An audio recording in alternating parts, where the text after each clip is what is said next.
This is the Lone Crater YouTube. We hope this video helps. You start by verifying compatibility. Make sure your phone and head unit support Android Auto.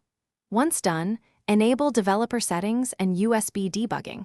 This unlocks the next steps. Next, connect the USB-C OTG adapter and a known good USB cable to the car head unit.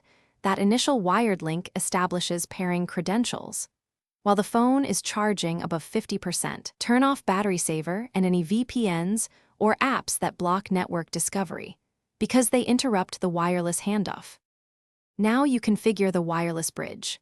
First, open Android Auto and enable the wireless projection flag in developer options, which prepares the phone to accept Wi-Fi connections from the head unit.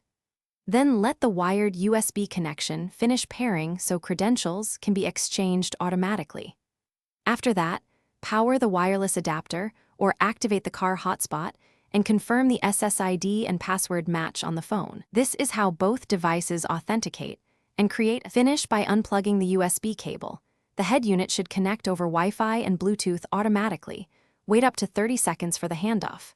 If it does not, replug the cable to force a credentials refresh, then reboot the phone and head unit and try again. Also make sure the wireless adapter and head unit firmware are up to date.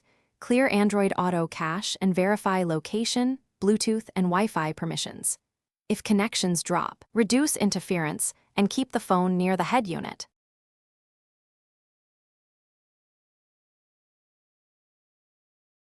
Thanks for watching.